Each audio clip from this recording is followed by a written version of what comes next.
bo muri weekend nageze kuri 126 match yabaye hakirikare ku munsi wa gatanu kipe yitwa Levante batsinze kipe yitwa Deportivo Alaves 2-0 Leo Vallecano inganya kimokina kipe yitwa Atletico Club Bilbao mu gihe ku munsi wa gatandatu Barcelona ku kibuga cya Spotify Camp Nou batsinze kipe yitwa Villarreal bitsinda bigera kuri 4-1 mu gihe Mallorca batsinzwe na Sociedad kimwe ku busa Atletico de Madrid itsinda Oviedo kimwe ku busa Elche itsinda Espanyol Barcelona biri kuri inganya na Comunanonga na Espanyol Barcelona bibiri ku bindi Valence itsinda Osasuna Real Betis inganya bibiri ku bindi na Sevilla mu gihe Girona batsinzwe na kipe yitwa Celta Vigo mu gihe Corona munsi mu kanya gato ku isaha 4 z'ijoro Real Madrid ku kibuga Santiago Bernabeu barakira ekipe yitwa Getafe turaza ko tubigarukako ariko still azar kipe yitwa FC Barcelona batsinze ekipe yitwa Villarreal ku munsi wa gatanu twavuye hano twibaza tuti abasore b'umugabo witwa Hans Dieter Flick barahava bagumana mu mutwe cyitwa remontada kumbure bakore ko cyangwa bikore kuri equipe mu gushora gutakaza imbere equipe yitwa Villarreal ariko abasore biyo babikoze neza cyane bitsinda 4-1 harimo triple ikomeye cyane y'umwana muto witwa Lamine Yamal ya mbere y'uwo mateka nk'umukinnyi bigize umwuga ku myaka 18 Yamal yafashije Flick gucana umuco mbere ya Villarreal kandi yanatanze ubutumwa kuri equipe yitwa Atletico Madrid turaza ko tubigaruka ko muri rusange uyu mwana muto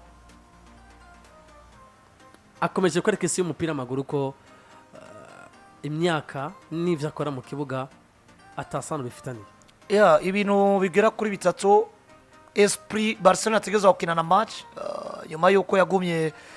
igarukana mu biharuro remontada batari bakati match ishobora kubananira ariko kandi urugero rwa Lamine Yamal yatsinze triple we ya mbere mu mateka mu kinyo umupira w'amaguru ariko kandi igikurikira abatari bake biyumviriye ati nubuhe butumwa rero inyuma ya match equipe ya Barcelona itanze reka ninjire in deep bwa mbere ndabera adversaire bari bahuye twayigarutse ko ku munsi wa gatanu ati Barcelona face à un adversaire twogira kamadute turavye ibijana remontada bariko barategura mugabo uwo mu adversaire tukaraba muribuka ko muri analyse zanje nagarutse ndaba eske Villarreal yo bari equipe isa gute imbere y'imigwi yitwa kikomeye n'ubundi nasuye confirma mbaza Edith twari kumwe mbaza Landry ati Villarreal ni ya gatatu gute muri La Liga iri muri equipe mbi dufise muri La Liga ariko ntatawura yaciye kugira ngo uno munsi isangare iyi ni Tottenham muri Premier League oya we bitandukanye na Tottenham yaraheze ninga Tottenham izira zirtaza equipe yitwa Villarreal ni Tottenham Villarreal yongeye kunyura ku bubi bwa championnat ya Liga alors singo kwa Aston Villa no munsi ari mbi mugana y'uburyo yatwiyeretse kuko munsi ni ya gatatu mugabo ikijahe irikigena imanuka ariko utandukanye y'Pierre na La Liga okay sawa naho bitandukanye kuko Villarreal ni gihe yari nziza iyi ni confirmation yisanze imbere y'imigwe ikomeye nk'iya iki kintu azadi nituruvuye ngo Villarreal bahetswe n'ububi ni champion bahetswe ni champion muri rusange n'ububi bw'imigwi mito iyo migwi mito harimo equipe yitwa Atletico niyo nariko ndagaruka nkavuga ngo nimba vy'ukuri twabonye match equipe ya Elche Rayo Vallecano Osasuna Pamplona zishobora guproduce imbere ya Barcelona Real Madrid tugasanga iyo match bo produce cyangwa iyo match nziza ugo rugero rwiza bo kwerekana Villarreal iri capable yo kwerekana Villarreal ni mensonge de la saison sinza kuvuga ngo ivyo kwera ko Barcelona itsinze binika yekraza n'ibindi mugabo ni mensonge de la saison kwera ko ni bari capable mu mahiganwa presque yose bakinye kuko no muri UEFA Champions League ni baba 33 hafi na 4 ni batara na 5 ariko bona Bilbao baba yabakabira ahubwo ni bari mu gatebo kamwe hari inyuma hasi equipe baruje performance ni cheniri equipe yo muri ariya muri Aziya Kairat niyo yonyene baruje performance bivuze ngo no munsi ariko n'abakane barariga Sport na 51 nivyo ndiko bataka cicagaterana na Atletico banataka cicagato ko Atletico yasinze sivyo ariko banganya amanota 50 barayanganya mugabo urumva ko inuze yatanguye journée yatanguye n'ubundi bari imbere ya Atletico amanota 3 rero ikindi ko ndagarwa ngavuga ngo nimba dufise equipe ya Villarreal itari capable niburi buri yo kumetandifikite Barcelona ko Barcelona itsinze facilement badumye amaso bamaze kuronga igitsindo kimwe cha Pap Gay biba 2-1 bagaragaza ingufu ekipe igomba niba uri twereke by'ukuri kari ekipe ya gatatu muri shampiyona akanya ko guhumvya Barcelona ubundi yarisubiye kubereka ati mwebwe mushobora kuba mudafise urugero rwo kudumetandifikite nk'uko Elche babikora rero reka Jenny igarukire kuri Barcelona nitaye ku rugero rw'umu adversaire yari match igoye kuri Barcelona bivaye na esprit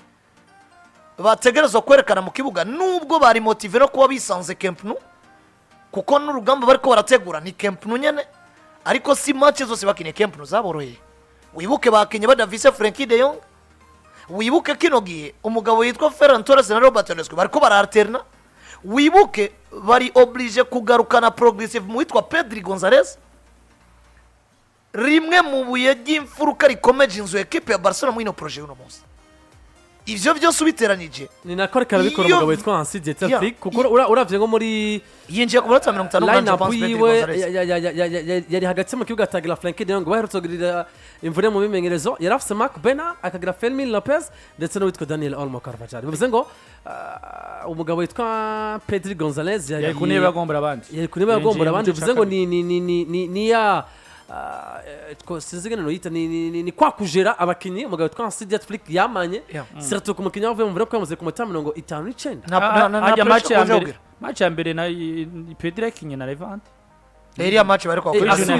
asubire naho nyina gombo naho nariko nagaruka ronka cavuga ngo ndavye izo context zose yo Villarreal ihagarara nka Villarreal kumbure nubwo Barcelona kuronka insinzi mugabo yari kuronka insinzi mu buryo buruhije nubwo umuntu atobora gusurinya rero demonstration de force kuri Lamine Yamal yabikoze ku nkino zitwa ko zikomakomeye yicarika hasa bitwa ba Federico Di Marco acenga za Real Madrid acenga za Paris Saint-Germain n'izindi twavuga ngo uyu mwana tumwitegeje canke yijya yeje mugabo ugiye kuraba ivyo yakoze imbere equipe ya Villarreal ni bitsindo bitatu jya mbere nk'umukinyi w'umupira w'amaguru suka atari ko yarabitsinze avant ariko kandi je vyaciye bimubutse ubona avuga ngo Yamal atsinda bitatu na Barcelona itsinda bine ubwo si mudu binjiyemo yo kumva ngo Barcelona nivyayikundira irashobora gutsinda byinshi ariko yitwaje umukinyi mwiza nawe nyene nivyanamwangira no musi vise umukinyi agira kabiri yitwa Fermin Lopez kuko arahanda yuko Yamal no musi yamaze kuba meilleur buteur wa equipe ya Barcelona muri La Liga n'ibitsindo 13 yamaze kurengana Torres wora ibitsindo 12 arabimaranye nka journée zirenga zitanu cyane kandi ari gagatangura mu kibuga uno musi rero Barcelona ubona ko baduze avec your force Lamine Yamal aduza statistique ko nuko bwije tutaye ku adversaire avec démonstration de force kandi umwana bita Fermin Lopez mbambona ngo reka rero turindire Barcelona face à des adversaires bakumeta difficulté ukina na Atletico yitwa Atletico nitubone rero peut-être mu buryo mumenyereza yicanganya misi yose cyane tubone Barcelona face ya equipe yitwa nka Paris Saint-Germain canke Bayern Munchen handi tuvuga ati aha nta makosa tuza kwagiriza umumenyereza avuge ngo Barcelona ni equipe ngura ahubwo bayaronke tuvuga kuko jewe nimba ari ikintu cyatumye nkomfira mu bushobozi bwa Lamine Yamal n'iziriya match zibiri yakinye imbere ya Inter de Milan ariko still edi hari uburyo bigaragara ngo uyu mwana muto nawe hari ukuntu ariko araba mature surtout mu bijanye no kuronsa umusaruro equipe yifuza ari wowe bitsindo bishikana equipe ku manota gusumba peut-être Lamine Yamal tukabona umwaka uheze hajamo n'akantu ka immaturité gatoya ko kujanye no kuryohera abafana ariko wasanga efficacité yiwe bijanye n'ibitsindo cyangwa se efficacité yiwe mbere zamu nibe ari kirenga ariko cette fois nimba tugeze kuri journée ya 26 equipe itunze Rafinha equipe itunze Torres equipe itunze Robert Lewandowski umuntu yosurinya n'ikaramu itukura Lamine Yamal nivyo mwiza kuva mu kwezi ariko kandi cette fois hari urwego yadugije mu bijanye na maturité icanganye na efficacité hari na message yo gushikana ku musaruro mwiza equipe ariko biciye mu kurongo by'ibitsindo gusoma peut-être uko kuryohera abafana gucenga abakinyi b'adversaire n'ibindi bigiye bitandukanye ariko still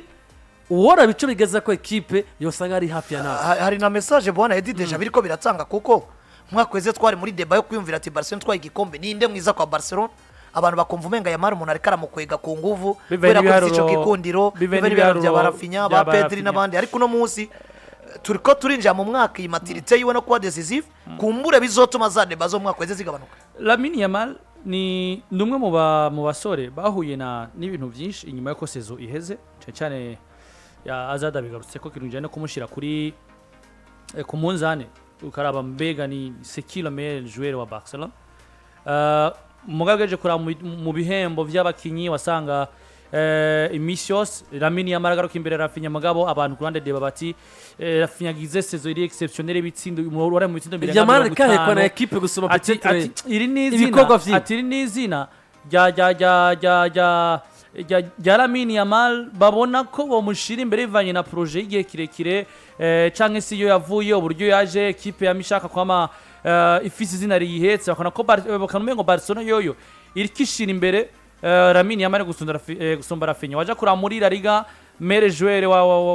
wa Barcelona amvanga Rafinha mugabo waje no kuraba je ndikwa ko umukinyi mwiza araze seziheze muri Barcelona indani batoye Rafinha nyene bisobanura ngo ariko abafana batora Pedri Gonzalez abafana batora Pedri ukabona ngo Lamine Yamal ari uburyo wewe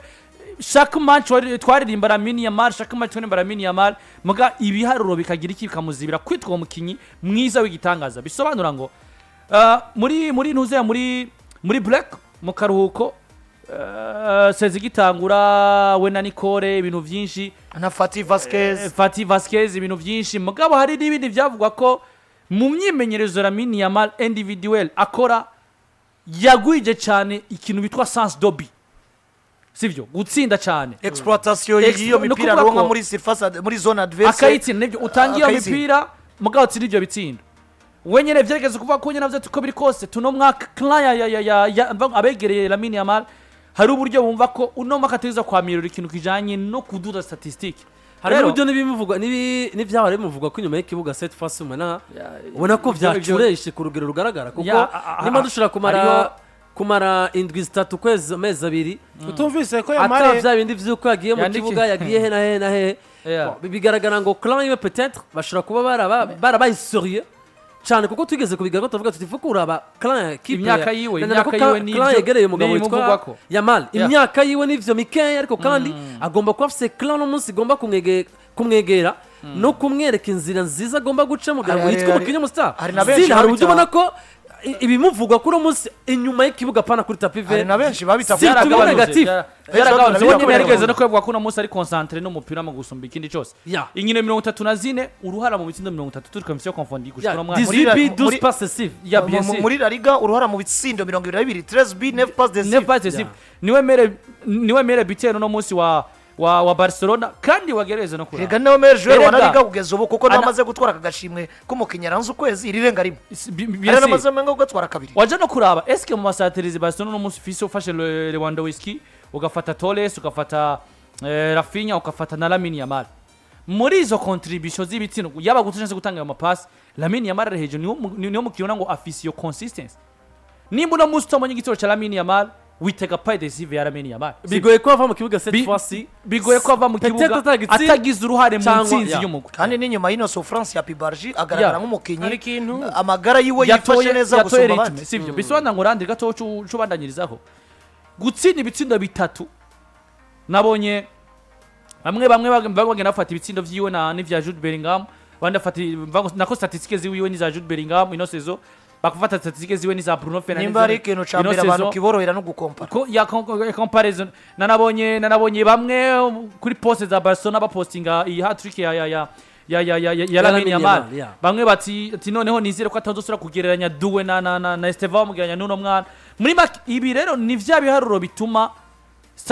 ni vya biharuro bituma uno munsi cyo twovuga Lamine Yamal no mukinyi mwiza kuko ntago twese tubona Lamine Yamal ahagara gucenga abantu Yamal jewe ndashaka abantu basurinya akantu kamwe net entrée d'analyse Barça avec Lamine Yamal muri La Liga bien sûr c'est très contraire nako c'est très différent nivyo tuzokwanaliza Barcelona muri Ligue des Champions cyangwa muri Copa del Rey parce que la façon iganwa ryose rikinwa na taille y'abadversaire ni ibintu bibiri bitandukanye kuko turemeza ko urugero muri La Liga rwarurutse plus ya front abadversaire boroshe wowe witwa ko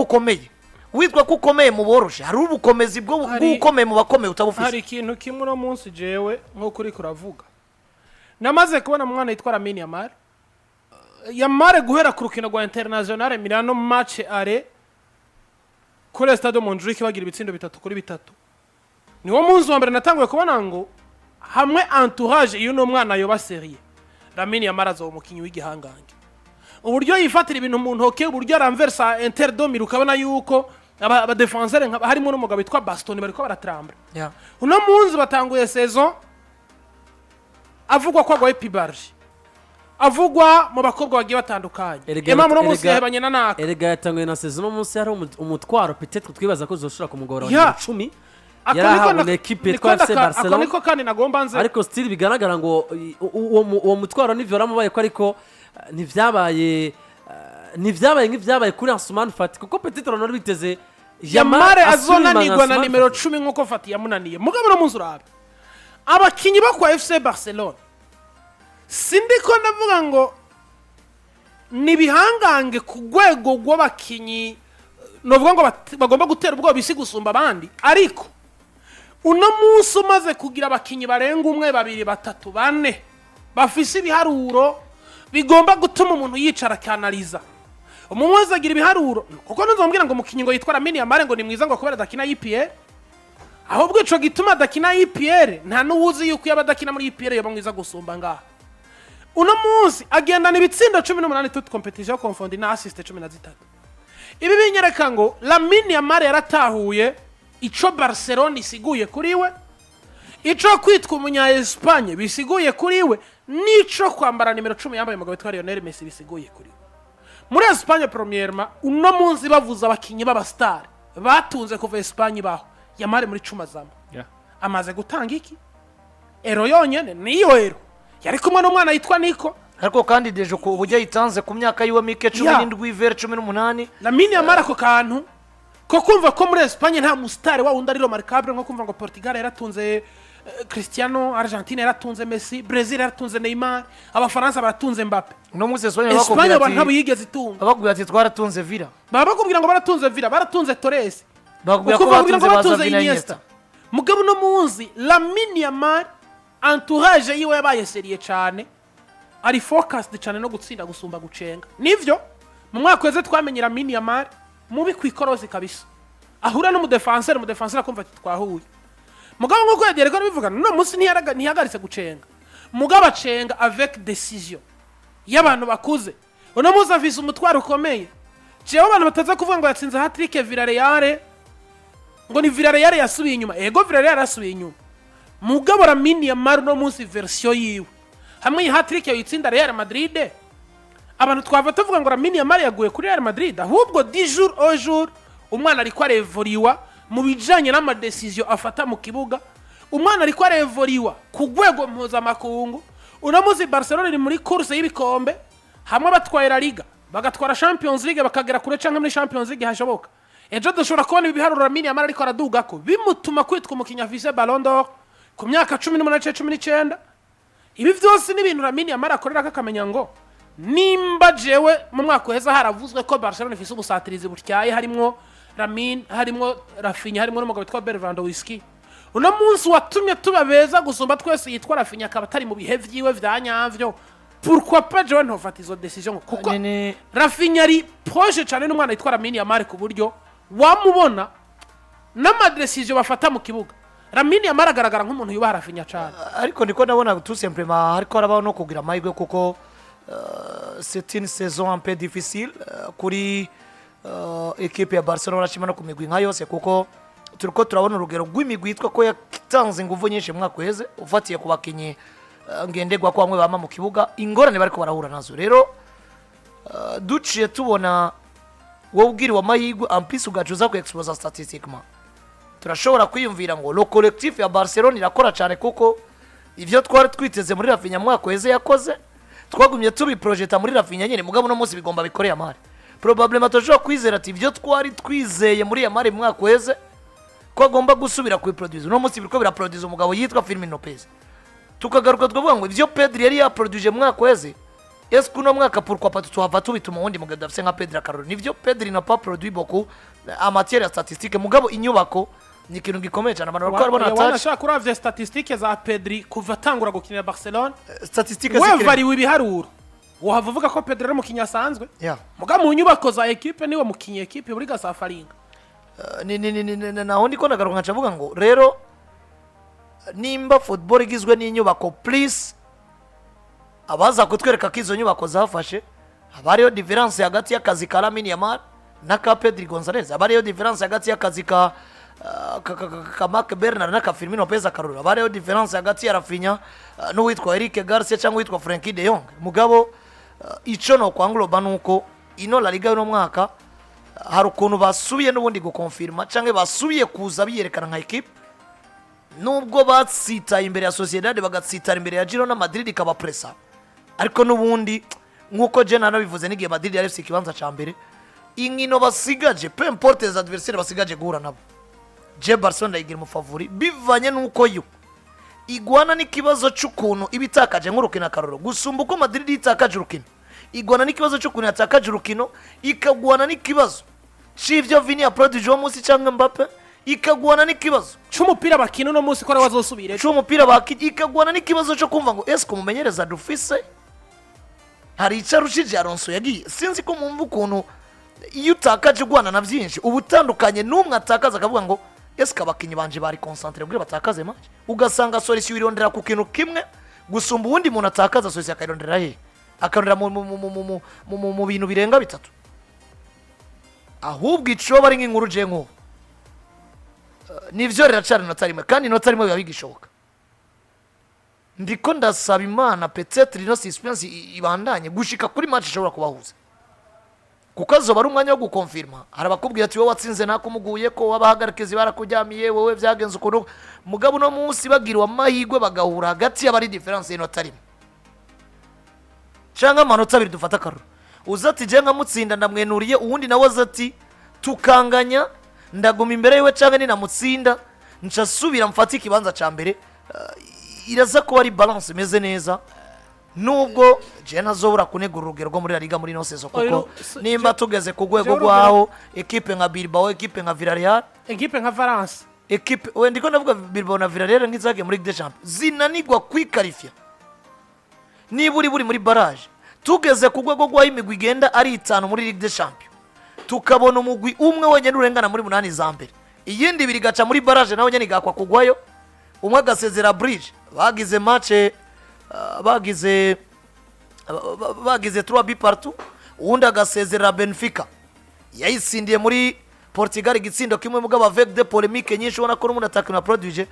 urugero ntuzobora kuruvuga mugabo iyo turiko turanaliza indani reka tubanalize nkabo contre yabo kuko inguvu basa n'abazinga je wanashaka no munsi La Liga ndemeza ko yasubiye inyuma kandi ku rwego rubonekera buri muntu wese ariko nimba haboneka inyenyeri iri muri Rene ikakira isi nka Doué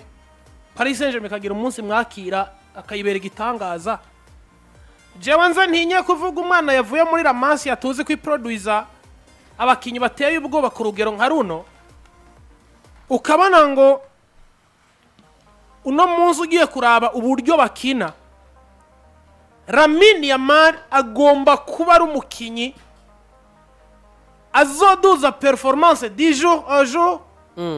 uno munsi amaze kunyereka ikintu kivuga ngo nta kintu na kimwe cyotuma ivyo nakoreye Villarreal nabikora n'imbere ya Atletico de Madrid erega mu gihe match yakunze erega nawe nabikora n'imbere ya Real Madrid mu gihe match yakunze kuko uno munsi Lamine Yamal akina La Liga ariko mu gihe wumva yuko umukinnyi afise impano nta hantu ntamwe atokina ndaguha akarorero ku mwana yitwa Cole Germain Parma akinira Chelsea de Bruce ku kijanye na condition physique Cole Germain Parma ngana gute mugabo bana bafise impano isumba inguvu ugomba kubitega ahantu hariho hose babonye ko bagukorera bitangaza Lamine Yamal ntiyabaye hat-trick yiwe ya mbere mu mateka a 18 mu myaka 18 toute compétition confond umwana yujuje ibitsindi 101 Kylian Mbappe ku myaka 18 yari yagize contribution mu bitsindo 42 Erling Braut Haaland ku myaka 18 yari yagize contribution mu bitsindo 27 singomvye kuvuga ngo azoba umusatiriza atsinde ibitsindo nk'ivya Mbappe na Haaland mugabo kuri no myaka Lionel Messi atari bwigara atsinda hat-trick why not tutotangura guprojecta Lamine Yamal mu myaka iri imbere ya kazoza kuko no muzi sinibaza ko niyo waba udakunda Barcelona mugabo ukabukunda umupira w'amaguru sinibaza ko ari umuntu ashidikanya impano iri mu mwana yitwa Lamine Yamal ivyo sinibaza ko ari umuntu atabona ko Lamine Yamal no munsi equipe yose yoyekraza ntihavuge ngo hari igitangaza caba none muzi Torres atsinze hat-trick akayitsinda Arsenal kuyitsinda ejo akayisubira Bayern akazona yitsinda Real gutsinda hari abantu bakubwira ko Torres yatomboje gutsinda hat-trick akiri muto bivana tout simplement n'igihe umuntu yarongoye umwanya avec iyo mpano kuko Messi peut-être yaduze ari iyo concurrence ntiyadugira umwanya w'imyaka mike nkora Lamine Yamal yaduze yeah ngivyo rero kuri equipe yitwa FC Barcelona sinzi n'ikindi nacyo nshobora kuvuga sinzi ko nako ndaraba ibiharuro ubwiza bwa Barcelona bwana Mike budepa rimwe na rimwe mu izi nkino za nyuma bwara ko budepanda n'ubwiza bw'uno mugabo kona ko ndaraba mu nkino zose Barcelona yatsinzwe uhereye kuri Girona wasanga ifise Lamine Yamal mu bigusumba izindi nkino zose bisobanura ngo bino bintu rero na bino biharuro umuntu ntashobora kuvyirengagiza bivanye n'ivyo umusore abikora ha equipe yiwe ngivyo rero ko equipe yitwa FC Barcelona bakoze demonstration bagatsinda equipe yitwa Villarreal ku munsi wa gatandatu ibitsindo bigana kuri 4 kuri kimwe ariko kandi performance zize mwana muto witwa Lamine Yamal Neslawi Ebana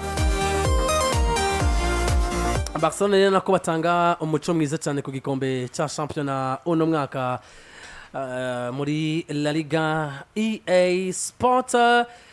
mbere ko dukomeza mu bindi